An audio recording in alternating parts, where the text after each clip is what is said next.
Olá a todos, vamos dar continuidade à nossa aula. Utilizei aquelas funções, né, refiz, utilizando a versão recursiva e a versão iterativa. Então, eu importei aqui a biblioteca Time, para quê? Para eu cronometrar a execução. Então, eu tenho aqui a função fatorial, que é a versão iterativa. Então, veja que aqui tem o i, fat i, porque é interativa. Aqui eu tenho o fat r, porque é recursiva. Aqui eu tenho a Fibonacci. Esse é o interativo e esse é o recursivo. E eu criei, pessoal, uma função chamada chronofunc, né, para eu cronometrar o tempo de execução de uma determinada função. Então, veja, eu tenho aqui a função time. O que aquela função time faz? Veja que eu importei o módulo time, a biblioteca time, desculpa. Na biblioteca time, eu importei a função time. Ela marca o tempo naquele momento que você chamou a função. Neste momento aqui, né? Então, neste momento, eu marquei o tempo que eu iniciei essa chamada e aqui eu marquei o tempo que eu finalizei a chamada. Certo? E aqui eu imprimo T1 menos T0. Né? Então, aqui eu calculo a quantidade o intervalo de tempo entre a chamada T1 e a chamada T0. Uma coisa interessante que eu não tinha falado para vocês na aula passada é que Python permite que a gente passe, além dos dados nos argumentos das funções, a gente também possa passar funções, certo? Então, você pode passar uma função no argumento de uma outra função, certo? Então, no caso aqui, este argumento aqui é uma função e aqui é um valor inteiro, é um n que nós vamos passar para dentro dessa função. Veja que aqui eu estou chamando para i em range n, ou seja, se eu passar 1000, significa o quê? Que eu vou chamar aqui essa função 1000 vezes. Por que eu botei isso daqui? Às vezes a chamada da função é tão rápida, pessoal, que o tempo gasto foi 0,0000 alguma coisa. Então, eu botei 1000 vezes, 2000 vezes, 3000 vezes para poder conseguir pelo menos ter um número para marcar, certo? O interessante é que eu vou chamar sempre a mesma quantidade para todas as funções. E para os nossos testes, pessoal, eu criei essa variável aqui, o valor func, serve para quê? Só para imprimir o valor da função.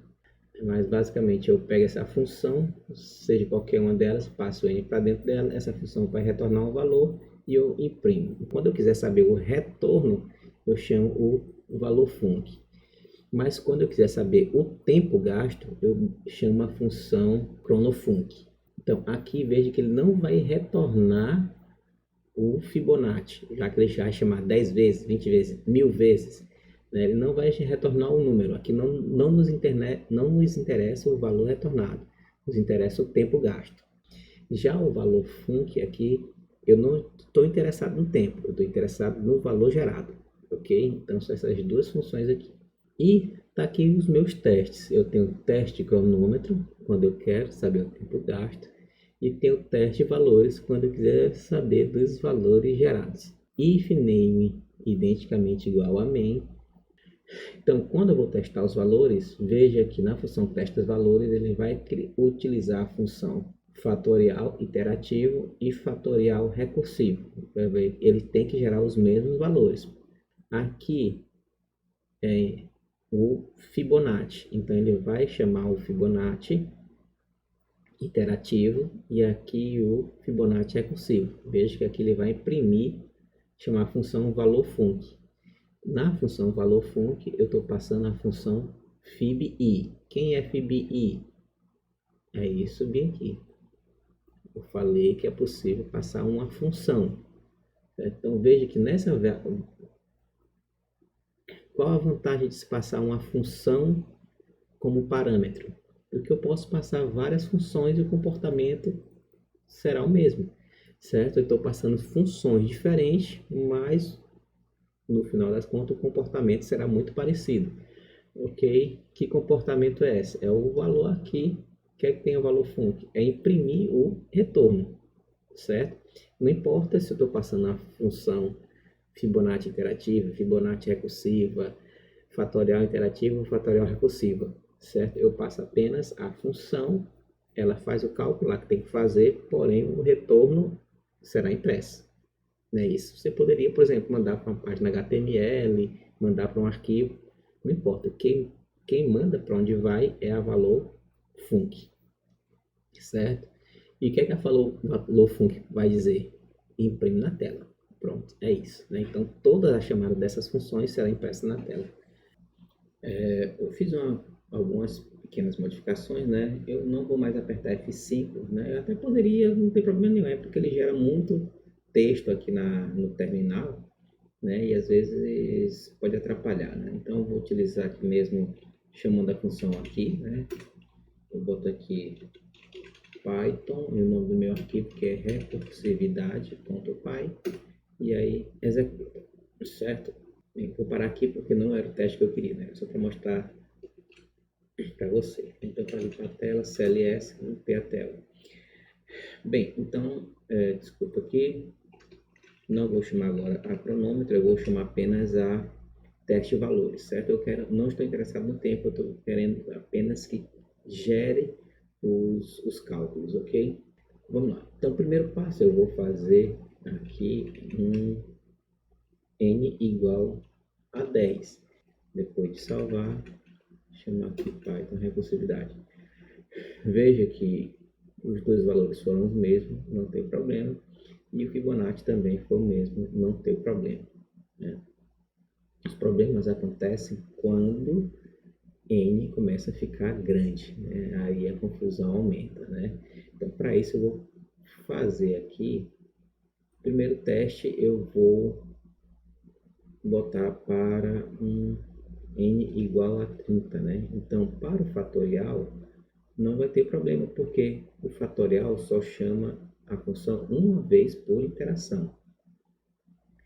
Já a Fibonacci, cada iteração recursiva chama a função Fibonacci duas vezes. O Fibonacci do anterior e o Fibonacci do anterior do anterior. Isso vai levar a algum problema sério. Dois problemas sérios. Primeiro, baixo desempenho, alto consumo de memória. Vou botar aqui 1022 porque já é um valor que eu já testei antes de gravar o vídeo, né? Já vi que vai dar errado. Para não demorar muito, eu vou inclusive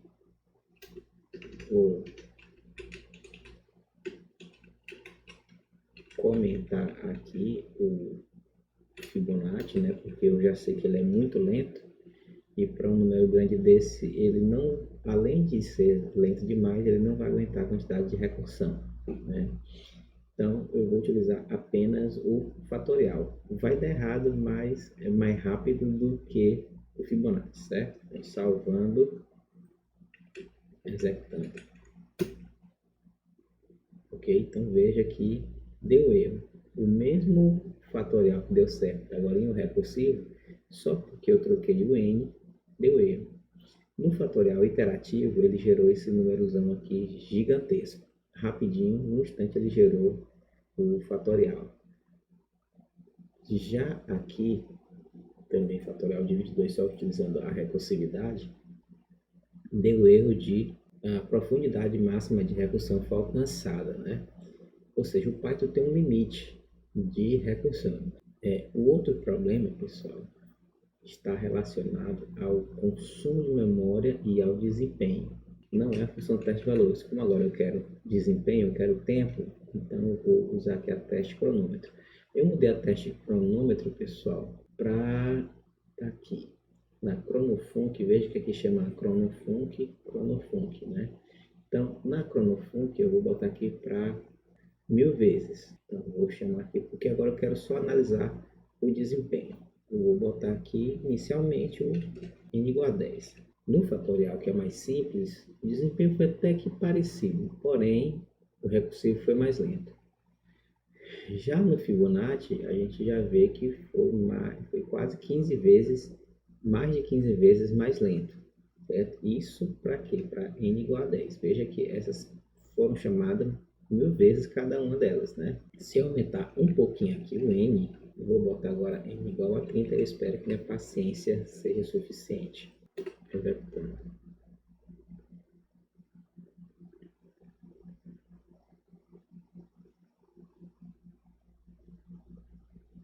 Então veja que aqui foi 3 milésimos de segundo, foi 7 milésimos de segundo para o fatorial interativo recursivo. Já no Fibonacci aqui foi 2 milésimos, quase 3 milésimos de segundo. Já no recursivo, eu não faço ideia que horas ele vai terminar, né? Não está travado, pessoal. O computador não está travado. Se eu estou gravando, né? Porque não travou. Acontece é que eu não vou ter paciência suficiente para esperar esse negócio acabar, certo? Então, me perdoem, faço o teste aí, falou para vocês. Vou parar porque essa aula precisa acabar. Então, deixa eu explicar para vocês por que foi lento desse jeito. Bem, pessoal, existiram ali, na verdade, dois problemas. O primeiro foi o alto consumo de memória e o tempo absurdo foi necessário para ser executado para n igual a 30. Imagine se você fizesse para n igual a 1000, 2000, 5000, né? Então fica inviável, certo? Isso pode levar dias, meses, anos, décadas para finalizar, dependendo do n que você vai passar, né? Deixa eu explicar o porquê. Na função Fibonacci, para cada chamada da função, ele vai chamar duas vezes a própria função, que é o Fibonacci do anterior e o Fibonacci do anterior do anterior. Isso significa o quê? Na primeira chamada aqui, eu tenho uma variável n passada no parâmetro, e na execução, eu vou chamar a Fibonacci do anterior, certo? Então, no primeira iteração, eu vou criar um n e vou chamar duas vezes a função Fibonacci, certo? Para cada chamada dessa, eu vou criar uma nova variável e chamar novamente duas vezes a função. Então, no primeiro nível, eu tenho uma chamada, logo em seguida eu tenho duas chamadas, depois 4, 8, 16, 32, 64, 128 e assim sucessivamente. Na 30ª iteração, nós teremos apenas na 30ª iteração, certo, pessoal? Não estou acumulando tudo isso daqui. Por que isso? Essa daqui é a última chamada quando meu n é igual a 30, né? Então, apenas nesta iteração serão criadas 536.870.912 novas variáveis n. Então, é uma carrada de coisa. Veja que no nível anterior ela criou mais 260 e tantas milhões, no anterior 100 e tantas milhões, ou seja, se eu somar isso daqui, a quantidade de n que será necessária para criar isso daqui é absurdamente alto, ou seja, o consumo de memória é muito grande. Para uma função recursiva de apenas 2 parâmetros, você pode fazer outra função lá com mais de 2 parâmetros, né? Pode ser que seja necessário. Outra coisa, pessoal, existe a arquitetura de Von Neumann, é a qual os nossos computadores ainda hoje são baseados, certo? E a arquitetura de Von Neumann foi feita para ser sequencial. Dadas as instruções estão na memória, as instruções estão em sequência e serão executadas em sequência, a não ser que haja um desvio. E onde é que desvio entra aqui, professor? Todo if é um desvio, todo loop está relacionado a um desvio, né? Porque o programa está executando, depois ele vai e volta novamente. Isso é um desvio. Todo loop tem um teste, e o teste é um if. Se é um if, é desvio. Veja que dentro do Fibonacci também tem os ifs da vida. E também uma chamada de função é um desvio, porque eu estou executando um determinado trecho de código aqui, né? E eu chamo uma função, só que essa função está em outra área de memória lá na frente, né? Então, isso também é desvio. Ela sai dessa área de memória e vai buscar a função que está lá em outra área de memória. Ou seja, a quantidade de desvios é gigantesca quando se trabalha com Fibonacci. E por que desvio é cruel? Causa tanto perda de desempenho? justamente por isso, pela arquitetura de Van Neumann. Dentro do processador, as instruções estão sendo executadas em sequência. No momento em que eu saio da sequência, eu mato o desempenho do computador. Isso dá um problema na memória RAM, pode causar um problema na cache, né? A memória cache foi feita justamente para aumentar o desempenho, e isso mata o desempenho da cache. E veja que aqui eu tenho vários e vários N's. Se eu tenho milhões de N's, são milhões de acessos à memória RAM, né? E quanto mais eu acessar a RAM, mais lento é o meu desempenho. O certo seria utilizar muito mais a memória cache, né? Mas nós vimos que a quantidade de desvio é muito grande, então a maioria dos dados não estarão na cache, ou seja, evite recursividade, alto consumo de memória e péssimo desempenho. Se você estiver trabalhando com as iterativas, você não vai ter esse problema, nem o alto consumo de memória, nem o baixo desempenho. Primeiro porque nós vimos que no Fibonacci nós teremos apenas 4 variáveis que são utilizadas para calcular o Fibonacci. Não importa o N, se o N é 10, é 1 ou 10.000, ele vai calcular, certo? Pode ser que demore, mas ele calcula, certo? Então o iterativo é muito mais rápido e não consome tanta memória assim. Bem, essas são as funções clássicas que trabalham com recursividade. Algumas outras funções, pessoal, a gente já trabalha com elas há muito tempo e podem ser recursivas, basta a gente querer. Um exemplo desse é a soma, multiplicação, divisão, subtração, potenciação. Todas elas podem ser calculadas de forma recursiva. Por exemplo, a alteração de um vetor, de uma lista de valores, o cálculo do número binário, pode ser feito de forma recursiva. Tem um monte de outras funções que podem ser feitas de forma recursiva. Basta você aprender os conceitos de recursividade e querer implementar. A soma A mais B. A soma de A mais B pode ser feita de forma recursiva. A soma de 4 com 3 pode ser vista como 1 mais a soma de 4 com 2. 4 com 2 não é 6? Mais 1 também vai dar 7. Né? Tudo bem. Quem é a soma de 4 com 2? É 1 mais a soma de 4 com 1. E quem é a soma de 4 com 1? É 1 mais a soma de 4 com 0. Né? Quando chegar em 0, soma de qualquer coisa com 0 é a própria coisa, né? E aí nós pararemos e desfazemos a nossa recursividade. Pronto, está aí. Ou seja, é só somar mais 1, mais 1, mais 1, mais 1, mais 1. Uma observação, né? O que é interessante. Vamos supor que aqui eu tenho 403. Você vai fazer 400 mais 1, mais 1, mais 1, né? 3. Você só faz 3 passos. É muito mais inteligente do que você fizer 3 mais 1, mais 1, mais 1, mais 1, mais 1, mais 1, mais 1, mais 1, mais 1, 400 vezes, né? Você é inteligente e você sabe que não faz sentido a gente perder tempo com isso, né?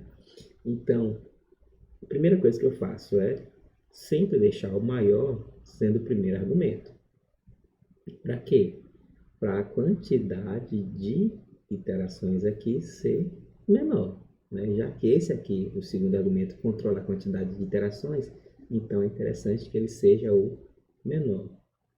Outra coisa, aqui, professor, ficou muito complexo, não sei o que lá, uma coisa tão besta, A mais B, porque eu previ várias situações, fiz tudo, não apenas números positivos, aqui também vale para números negativos, certo? Então, por isso que eu fiz esse monte de ifs aqui. Então, vale para maior, depois menor, menor, depois maior, positivo com positivo, positivo com negativo, negativo com positivo, negativo com negativo, positivo com negativo. Isso aqui vale para todos. Vamos lá. A mais B. Se o módulo de A for maior ou igual ao módulo de B, por que o módulo? Porque eu posso botar, por exemplo, 3 e menos 2. Quem é que tem o menor módulo? Menos 2. Né? Então, ele fica aqui. Vocês vão entender o porquê. Se for, por exemplo, menos 51, Neste caso, menos 50 vem para cá, certo? É o teste do módulo. Vocês vão entender já já o porquê. Então, quem controla o maior módulo fica no primeiro argumento e o segundo argumento é o que controla a quantidade de iterações. Então, se o módulo de A for maior do que o módulo de B, beleza, então é só realizar o cálculo. Se não for maior ou igual, é porque é menor. Então, eu não estou interessado e vou perder desempenho, né? Eu vou fazer muito mais etapas, então isso não me interessa. Então, em vez de fazer a soma de A mais B, se A não é o maior é B, então eu faço B com A. Aí o maior vem para cá. Então, quando o B for maior do que o A, então eu faço a soma de B com A, e aí o menor estará aqui na direita. E aí, querendo ou não, na próxima iteração, ele vai cair aqui. E aí, ele chama para cá e faz o teste. O módulo de A é maior do que B? Sim. Opa, agora sim ele vai realmente resolver o problema. Se o B é maior do que zero, ou seja, se B é positivo, então retorna 1 mais a soma de A com B menos 1. 1 mais a soma de A com B menos 1. B não era 3? 3 menos 1, 2. Pronto, foi isso aqui que aconteceu aqui. Se o B for zero, eu retorno apenas A. E aqui não vai retornar 1 mais a soma de 4 com 0, então vai retornar 4 e soma 4 mais 1, mais 1, mais 1, que dá 7. Se por acaso o B for menor do que 0, então a gente tem que ter um pouquinho de cuidado. Por exemplo, 5 com menos 3. Como estou fazendo, por exemplo, 5 menos 3, na verdade, é uma subtração, certo? Em vez de somar mais 1, eu vou somar menos 1, certo? Então ficaria 5 mais menos 1, mais menos 1, mais menos 1. Entendido, pessoal? Então 5 menos 3 daria 2. Então seria 5 menos 1, menos 1, menos 1. Ok? Então, retorna menos 1 mais a soma de 5 com menos 2. Veja que era menos 3. Menos 3 mais 1 dá menos 2. Certo? Por quê? Porque eu tenho que diminuir o módulo do segundo elemento. Se eu botasse aqui também menos 1, em vez de ficar 5 menos 2, ficaria 5 menos 4. Depois 5 menos 5, 5 menos 6, 5 menos 7, não ia terminar nunca. Ficaria infinito, né? Eu estaria me afastando de zero. É justamente o que eu não quero. Eu quero ir até zero. Certo? Por quê? Porque zero é a minha solução trivial. Então, tá aqui. Fiz todos os casos possíveis, certo? Então, positivo com positivo, positivo com positivo. Certo? Maior, menor, menor, maior. Aqui, positivo, negativo, negativo, positivo. Aqui, negativo, negativo, negativo, negativo. Menor, maior, maior, menor. Aqui, quando eles forem iguais, iguais, iguais, iguais, maiores do que zero, iguais, identicamente iguais a zero, e iguais, menores do que zero. Aqui tem que retornar 8, 8, 2, 2, menos 8, menos 8, 2, 0, menos 2. 8, 8, 2, 2, menos 8, menos 8, 2, 0, menos 2, certinho como nós tínhamos previsto. Bem, é isso aí. Parando por aqui.